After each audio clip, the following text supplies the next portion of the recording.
Assalamualaikum warahmatullahi wabarakatuh.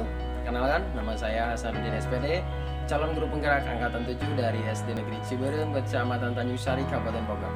Pada video kali ini, saya akan mewawancarai salah satu kepala sekolah di Kecamatan Tanjung Sari, yaitu Kepala SMP Aroya, Ibu Irma. Langsung saja kita temui Ibu Irma. Oke. Assalamualaikum. Menuju nama nih ya. Kerja bakti. Ibu Irmanya ada? Ada. Oh, terima kasih. Boleh langsung ya? Assalamualaikum. Boleh langsung. Kita kan udah. Terima kasih. Siang Bu Irma. Sebelum ini Bu ya, kemarin mohon maaf sudah mengganggu waktu. Saya nge-WhatsApp Ibu minta waktu untuk kita ngobrol. Sebenarnya saya ingin bukan sharing ya, jadi saya ingin menimba ilmu nih dari Ibu. Jadi bukan sebagai kepala SMP Aroyan ini, tentunya pasti banyak sekali pengalaman-pengalaman itu terkait kebijakan yang pernah Ibu keluarkan gitu ya. Nah jadi mungkin saya di sini ingin mengambil pelajaran nanti mungkin ketika saya ada nasib atau ditakdirkan untuk menjadi pemimpin di sekolah, setidaknya saya ada pengalaman. Nah kemarin alhamdulillah Ibu sudah menyambut baik melalui WhatsApp dan alhamdulillah juga saya sudah diterima dengan baik di sini. Terima kasih atas waktunya. Tapi sebelumnya saya mengganggu nggak nih? Tidak sama sekali ya Bu. Oke, baik Bu. Langsung saja mungkin Bu ya. Jadi saya ingin mewawancarai Bu Irma terkait bagaimana cara Bu Irma itu mengidentifikasi terkait kasus-kasus gitu ya, kasus-kasus yang pernah Bu Irma alami selama jadi kepala sekolah yang berkaitan dengan dilema etika atau bujukan moral yang seperti itu. Gimana Bu? Saya biasanya menggunakan pandangan atau paradigma gitu ya. Pandangan saya terhadap satu peristiwa itu atau kejadian yang mana saya harus misalkan saya mau mendiagnosa bahwa oh ini tuh ya bisa tergolong ke kasus dilema etika gitu. Jadi kebanyakan sih yang lebih rumit menurut saya menjadi tantangan saya itu ya itu kasus dilema etika. Kasus dilema etika Ya, itu ya. karena memang untuk bujukan moral itu kan udah jelas ya antara benar dan salah, jadi pasti mengacu ke yang benar gitu. Tapi ini kan versus benar, jadi kita harus lebih berpikir gitu untuk mencari solusi terbaik. Terus Ibu sendiri bagaimana tuh ketika menjalankan keputusan itu, dalam mengambil keputusan itu, terutama kasus-kasus yang seperti tadi ya dilema etika, apakah ada unsur kepentingan nih Bu yang bertentangan dengan nilai-nilai kebajikan? Ya benar-benar kita curhat saja ya, saya menuangkan pengalaman pribadi yang baru-baru ini saya rasakan karena memang saya baru juga menjadi kepala sekolah. Nah, karena di satu lembaga itu mungkin ya seorang pemimpin inginnya meningkatkan kualitas, meningkatkan citra baik lembaga gitu kan. Paling tidak minimalnya itu mempertahankan. Ketika saya kedua ya, kepala sekolah kedua, nah yang pertama itu pasti berjuang. Dia berjuang dan saya mempertahankan ya. Membangun gitu ya Bu ya. Ya.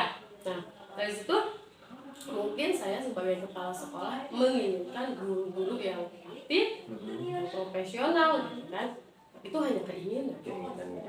Jadi kembali lagi ke pribadi masing-masing, selalu ada pribadi yang ya dimanapun ya Pasti ya, setiap lembaga pasti ada yang seperti itu ya, kepentingan nah, seperti itu. kadang ada juga yang kayak kan saya masih suka sharing ya sama Bapak Endang yang Selaku yang pendiri ini kepala sekolah pertama untuk terkait masalah yang saya diagnosa sebagai dilema etika itu ya.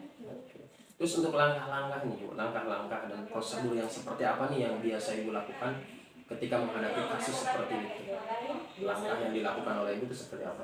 Menganalisis dulu Menganalisis. sebelum kita memutuskan sesuatu, analisis resiko Kasusnya seperti apa yang terlibat siapa ini? iya, nanti resikonya seperti apa ketika saya memutuskan hal tersebut gitu. Terus pengalaman menjadi referensi. Ketika saya dulu saya sama guru gitu kan, nah, saya merasakan dari kalau misalnya kebijakan itu saya terapkan, saya dulu juga merasakan gitu. Terus yang Bu Irma rasa efektif nih, langkah apa sih yang Bu Irma itu anggap ini efektif nih ketika menghadapi kasus dilema etika itu seperti apa sih langkah? Yang paling efektif itu yang seperti apa sih? Yang pertama ya mungkin kita mengenali dulu masalahnya, Langkah itu ya. landasan permasalahannya. Terus apa nih? Saya mempertimbangkan kayak misalkan untuk mendisiplinnya, kayak kasus kemarin kan saya ini ya masalah honor, hanya untuk mendisiplinkan guru supaya aktif, supaya rajin, itu diberlakukan jam itu. Cuman untuk mendisiplinkan misalkan 2 orang yang sebagian banyak yang korban, justru yang kan kebanyakan yang rajin, 1-2 orang yang kurang rajin misalkan ya. Ketika jam hidup itu diberlakukan untuk yang rajin kayak libur, dia kena juga potongan. Jadi menurut saya kurang lah. Jadi mendingan bagus ya untuk kalau misalkan diberlakukan jam hidup, mungkin tujuannya untuk mendisiplinkan. Cuman ada satu sisi yang juga jadi korban gitu, makanya saya pertimbangkan lagi mana yang lebih baik. Terus ini Keputusannya saya tetap di jam matikan saja. dengan tujuan ya, yang namanya manusia tetap punya hati ya. Pasti ketika kita tetap memperlakukan dengan baik, mudah-mudahan ya dia pun dengan seiring berjalannya waktu ya punya pemikiran sendiri gitu. Berubah gitu. Baik Bu, tantangan Bu Irma ketika menghadapi kasus dilema etika kayak begitu, apa sih yang dihadapi, yang Bu Irma anggap itu tantangan? Mungkin mindset seseorang. Mindset ya. Kayak misalkan saya menganggap ini sebagai satu apa sih, teguran yang dianggap lemah, lembut gitu ya. Saya membiarkan, tetap memberikan apa hak-haknya gitu, tetap tidak ada potongan apa. Tapi kadang orang tersebut menganggap itu hal biasa aja gitu, jadi nggak jadi bahan pembelajaran atau nggak malu gitu, tetap digaji walaupun jarang masuk. Terus ini Bu, misalnya ada kasus yang seperti tadi Ibu sampaikan, Ibu untuk mengambil keputusan itu memerlukan waktu tidak, atau selain waktu itu ada tempat khusus nggak Ibu untuk merenung, untuk memikirkan dalam mengambil keputusan? Jadi ketika saya ingin mengambil keputusan, saya harus pertimbangkan, saya harus pikirkan matang-matang, bolak-balik. Jadi ada rentang waktu sampai akhirnya saya harus mengambil keputusan terbaik, jangan sampai tergesa-gesa. Siapa tahu ketika saya ngobrol terus dikomunikasikan dengan siapa, dan itu bisa saya bisa memutuskan yang terbaik. Ada tempat nggak untuk merenung gitu sebelum ketok palu lah istilah kasarnya? Kalau tempat sih nggak ada ya, cuman ada seseorang yang menjadi konsultan lainnya. Nah itu saya selalu kalau misalkan ada apa-apa saya sharing sama dia, dan alhamdulillah orang beliau itu selalu memberikan solusi yang sejauh ini selalu baik dampaknya. Berarti itu sebenarnya pertanyaan selanjutnya Bu, ada orang nggak yang bisa, ada orang yang dapat membantu Bu Irma tidak gitu ketika menghadapi kasus seperti itu? Apakah ada orang lain yang bisa bantu? Berarti yang tadi ya ada ya Bu. Jadi saya sebelum memutuskan sesuatu selain dipikirkan pasti konsultasi dulu. Yang pasti mungkin bisa rekan sejawat, bisa juga atasan, mungkin bisa Bu ya. Ini mungkin rekan ya. Lebih rekan ya. Baik. Saya anggap ya dia bijak lah. Gitu, siap. Oke, ini terakhir Bu. Ya. Tadi kan Bu Irma sudah menjelaskan tuh kasusnya, bahkan mencontohkan kasusnya juga ya. Nah, ini mungkin pertanyaan terakhir ini. Ada pembelajaran apa sih yang bisa diambil dari pengalaman Bu Irma dalam mengambil keputusan? Jadi harus seperti apa sih dalam mengambil keputusan? Banyak pembelajaran ya, selain kita misalkan kita tidak harus menegakkan tata tertib gitu. Tapi selain di samping itu kita juga harus mempertimbangkan apa sih Sisi hati nurani hati gitu. ya, nurani ketika mungkin orang tersebut seperti itu ya, kita juga harus tahu apa Alasannya ya, jadi yang terpenting komunikasi lah. komunikasi ya penting ya Bu ya. Komunikasi itu harus tetap dijalin, jangan sampai ketika kita kesel kita main putuskan sesuatu yang akhirnya ya dampaknya juga kurang baik. Jangan Jadi sampai mentang-mentang kita pimpinan ya itu jadi kita harus melibatkan hati selain pemikiran dan yang lain-lain. Oke, Bu Irma, luar biasa sekali obrolan kita nih. Kalau ngobrol terlalu panjang kayaknya ya takutnya ngelantur nanti kemana. Intinya terima kasih Bu Irma sudah menyempatkan waktu untuk sharing ke saya. Saya tadi ingin menimba ilmu pengalaman dari Bu Irma yang sudah menjadi kepala sekolah. Kalau betul udah berapa tahun? Baru 1 tahun. Baru 1 tahun ya. Tapi udah luar biasa nih nampaknya nih dia. Sekali lagi terima kasih, mohon maaf udah mengganggu waktunya. Mudah-mudahan apa yang sudah saya sampaikan bisa berguna bagi saya untuk mungkin nanti jika saya ditakdirkan menjadi pemimpin di sekolah saya gitu. Itu saja Bu Irma, siap. Terima kasih ya. Oke, ya, assalamualaikum. Oke, tadi kita sudah mewawancarai Ibu Irma, yaitu Kepala SMP Aroyan ya. Nah sekarang kita akan mewawancarai Bapak Kepala SD Negeri Ciberem, Bapak Angkos SPD. Oke, kita ke ruangannya. Assalamualaikum warahmatullahi wabarakatuh. Waalaikumsalam. Ini Pak, mohon maaf ini saya dapat tugas di pendidikan guru penggerak. Iya. Tugas ini mungkin berkaitan dengan jabatan Bapak sebagai pimpinan di sekolah ini di SD Ciberem. Ya. Ini saya ingin ingin mencari pelajaran atau mungkin ingin mengambil pelajaran dari Bapak mungkin yang sudah berpengalaman barangkali dalam setiap pengambilan keputusan Bapak di sebelum-sebelumnya yang alhamdulillah kan Bapak sekarang menjabat di 2 sekolah juga ya Pak. Ya, Jadi betul. mungkin banyak sekali pengalaman yang bisa sharing kepada saya mungkin suatu saat nanti jika saya ditakdirkan mungkin punya jabatan yang sama seperti Bapak. Jadi ada pengalaman yang sudah saya dapatkan ketika berwawancara dengan Bapak. Kira-kira Bapak bersedia nggak nih? Baik. Saya kira ini tugas baik ya buat Aceh sendiri yang mungkin pasti bukan apa itu lagi ya, udah pasti suatu saat mungkin akan jadi Insya Allah Pak. pimpinan figur di lembaga atau di terutama di lingkungan pendidikan gitu. Nah mudah-mudahan ini jadi acuan ya. Pak Aceh kan tidak ke satu orang, banyak yang narasumbernya gitu. Itu bagus Pak untuk pertimbangan kita. Karena memang memutuskan perkara itu tidak harus dengan apa ya, tidak dengan harus gimana kata kita, sesuai dengan prosedur gitu kan prosedurnya. Intinya kedua-duanya sama-sama merasakan kenyamanan gitu. Seperti apa kira-kira Pak yang akan ditanyakan? Ya, mungkin pertanyaan perihal ini Pak. Perihal bagaimana terkait pengambilan keputusan aja sih Pak. Bisa kita langsung aja Pak. Boleh. Ini Pak yang pertama. Jadi pertama itu saya ingin bertanya kepada Bapak itu bagaimana cara Bapak gitu ya, mengidentifikasi kasus-kasus yang sifatnya dilema etika Pak atau rujukan moral gitu. Bagaimana tuh Bapak ketika menghadapi kasus-kasus yang seperti itu? Tentunya yang paling masuk ke dalam setiap bekerja itu saya sendiri kan selalu dengan sebuah perencanaan ya, perencanaan, pelaksanaan, evaluasi, kemudian refleksi dan harus ditindaklanjuti.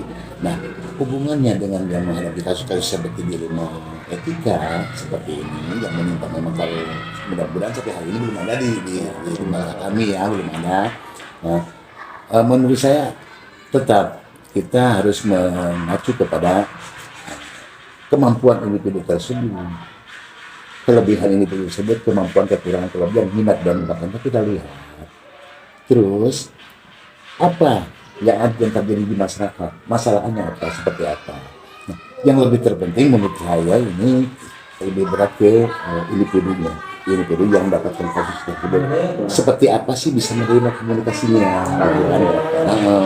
Jadi tidak harus dengan kata saya harus begini, akhirnya dia bisa merasakan kedua pihak objek dan itunya itu dengan subjek itu merasakan kenyamanan gitu kan, kenyamanan. Diskusi terlebih dahulu ya Pak ya. Jadi intinya mah komunikasi yang komunikatif itu perlu yang perlu dilakukan, dilakukan, Pak. itu yang perlu disebut. Terus ini yang kedua Pak. Jadi bagaimana cara Bapak menjalankan pengambilan keputusan di sekolah yang Bapak pimpin, terutama untuk kasus-kasus yang dimana ada dua kepentingan yang sama-sama benar atau sama-sama mengandung nilai kebajikan. Itu bagaimana tuh langkah Bapak yang dalam mengambil keputusan itu? Ini dilema ya. Berarti dilema kasus ya, dilema gitu. Itu yang tanyakan intinya cara mengatasinya ya. Cara mengatasi Bapak, apa yang Bapak lakukan? Tentunya dalam menentukan kasus ini, cara penyelesaiannya itu kita melihat latar belakang, kemudian latar belakang jabatan, latar belakang kebiasaan, bakat dan minatnya. Ya, kalau kita memang perlu diangkat si individu tersebut punya minat yang lebih asumsinya baik buat wilayah di satuan pendidikan di tempat kerjanya atau di lingkungan masyarakatnya. Nah, sekolah itu kan selalu dihadapkan dengan antara lingkungan sekolah dengan lingkungan orang tuanya ya, atau lingkungan sekitar. Ini pasti ada hal seperti itu. Ya, kembali saya menyarankan gitu ya, atau opini saya seperti itu. Apa nih yang baik untuk komunikasinya itu, finansialnya untuk si A itu misalnya Bapak sendiri yang mengalami kasus ini. Tentu saya tidak ke Pak Aceh tuh, Pak lo harus gini. Nah, dilihat dulu Pak Aceh seperti apa orangnya, kemudian kasusnya seperti apa, baru di situ kita setelah ada komunikasi dan berkolaboratif dengan pihak-pihak tertentu ya, minta pertimbangan di situ sebagai pertimbangan saya untuk menyelesaikan kasus itu, seperti itu mungkin. Seperti itu ya. Terus langkah dan prosedur yang seperti apa nih yang Bapak lakukan selama ini dalam mengambil keputusan itu? Langkah dan prosedurnya seperti apa? Tadi itu ya, saya pernah bilang itu tidak terlepas dari sebuah perencanaan ya. Perencanaan itu mengurus orang itu kan tidak mudah ya. Artinya orang itu seiring perputaran waktu itu pasti dan harus berubah, ada perubahan ya, perubahan pada seorang itu. Nah, selama itu kan ditanyakan Pak sama Bapak cara langkah dan prosedurnya apa yang Bapak lakukan terlebih dahulu ketika ada kasus seperti itu. Nah, itu merencanakan dulu kasusnya seperti apa. Terus menentukan ini nggak Pak, menentukan orang-orang yang terlibat terlebih dahulu nggak? Iya, perencanaan itu kan termasuk di dalam menentukannya objek sebagai yang terlibat di dalam siapa saja konflik dilema itu gitu ya. Kemudian melaksanakan cara penyelesaian kemudian membuat apa ya, istilah langkah-langkah, kemudian menyusun evaluasi ini setelah dikerjakan itu apa nih, kira-kira seperti apa, dan setelah evaluasi pun itu harus dilaksanakan juga tindak lanjut ya, tidak sebatas evaluasi sudah saja, ada tindak lanjut lagi gitu kan. Terus selama ini Bapak selama dalam perjalanan Bapak memimpin gitu, dalam mengambil keputusan itu ada yang sudah dianggap efektif belum Pak? Yang Bapak anggap efektif lah dalam pengambilan keputusan itu?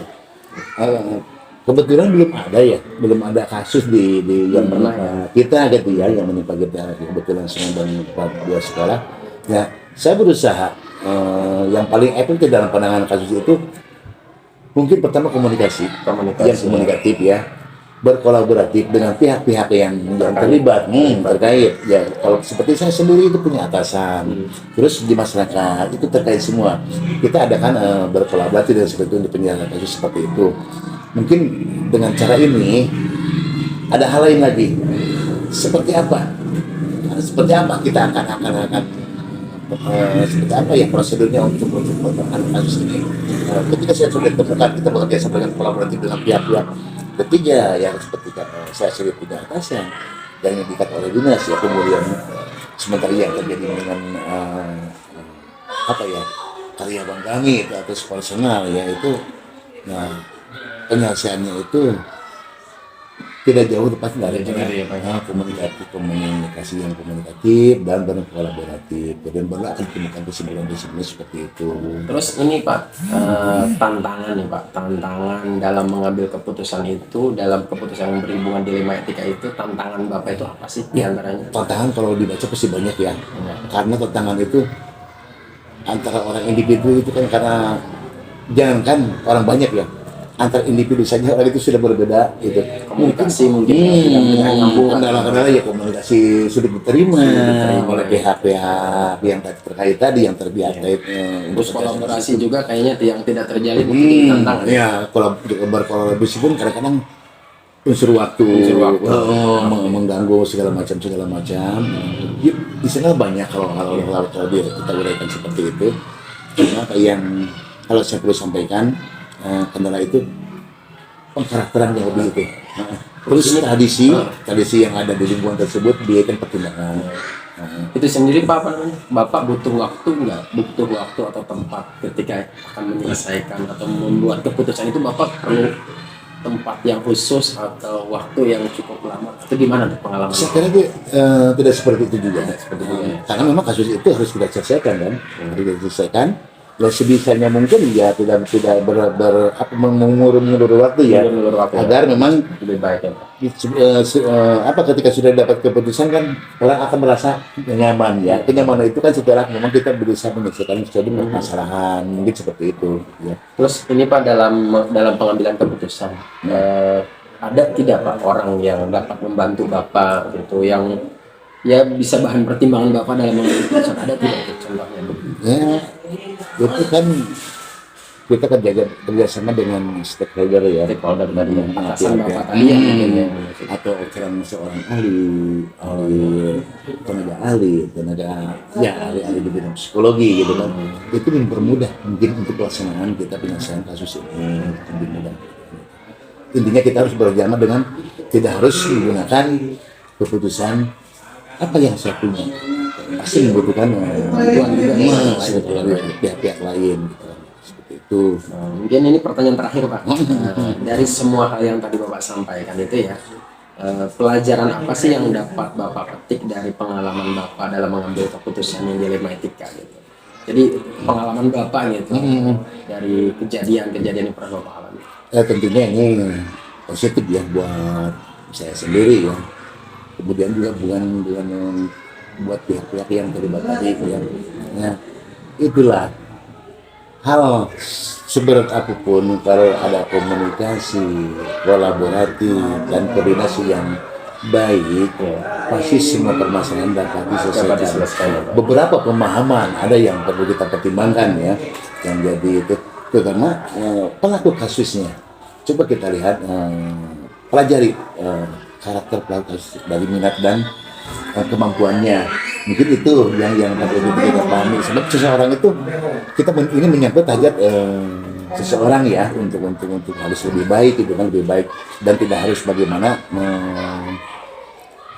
menurut apa sebagai kata saya sebagai pimpinan gitu. Tentunya tadi ya intinya mah berkolaborasi dengan mengerjakan kerjasama yang baik, komunikasi dan koordinasi yang tepat, itu mungkin akan permasalahan akan bisa diselesaikan. Ya, terima kasih Pak ini atas waktunya, luar biasa sekali, banyak ilmu yang sudah saya dapatkan dari cerita tadi Bapak. Mohon maaf sudah mengganggu waktunya. Jadi sekali lagi saya ucapkan terima kasih Pak ya. Mudah-mudahan ini bisa saya bisa saya rekam dari hasil wawancara saya dengan Bapak, dan bisa jadi pengalaman juga nanti ketika saya mungkin menjabat jabatan seperti Bapak saat ini. Insya Allah bisa saya terapkan pada saat pengambilan keputusan. Itu aja sih buat saya. Makasih banyak, cuma mohon maaf gitu untuk penyampaiannya ya, udah bulan puasa sedang kita puasa gitu kan. Makasih, mohon maaf atas kekurangannya, maaf maupun yang kira-kira sederhana, tapi mudah-mudahan ini dalam hal pembahasan sendiri gitu ya. Mudah-mudahan Pak. Makasih Pak ya, sama-sama. Alhamdulillah kegiatan wawancara sudah selesai, dan sekarang saya akan mencoba menganalisis hasil wawancara dengan 2 orang kepala sekolah yang berbeda sekolah dan berbeda generasi. Pertanyaan pertama, apa yang selama ini dilakukan pimpinan-pimpinan tersebut? Praktik apa yang selama ini dijalankan? Berdasarkan hasil wawancara dengan 2 orang kepala sekolah yang berbeda, dan kebetulan keduanya merupakan pimpinan yang memang berbeda generasi, namun pada dasarnya tindakan pengambilan keputusan yang diambil sudah ada yang memang melakukannya dengan menggunakan pandangan dan paradigma pengambilan keputusan.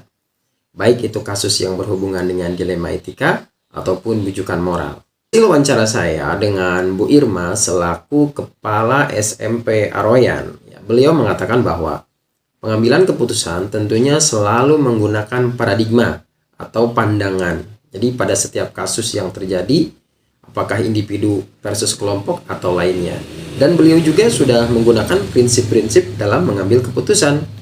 Ini ketika dalam kasus penentuan jam hidup bagi guru, beliau mempertimbangkan resiko dari keputusan yang akan diambil. Dan beliau selalu berpegang pada peraturan yang ada. Namun agak sedikit berbeda dengan Bapak Kepala SD Ciberem, Bapak Engkos. Dalam segi penyelesaian kasus dilema etika ini, yang mungkin beliau memang merupakan generasi yang berbeda dengan generasi saat ini. Beliau menyampaikan bahwa ketika terjadi kasus dilema etika, beliau selalu melakukan beberapa tahapan, di antaranya perencanaan, lalu pelaksanaan, evaluasi, dan tindak lanjut. Dan menurut saya, hal ini sebenarnya merupakan bentuk umum dari teori pemecahan kasus dilema etika. Mengapa saya katakan demikian? Karena dalam tahap perencanaan, pelaksanaan, evaluasi, dan tindak lanjut itu, beliau menyebutkan bahwa di dalamnya itu terdapat langkah-langkah yang hati-hati, harus mengambil keputusan yang terbaik, dan tentunya banyak sekali pertimbangan dalam pengambilan keputusan itu sendiri. Demikian analisis dari hasil wawancara 2 orang kepala sekolah yang berbeda sekolah dan juga berbeda generasi. Terima kasih.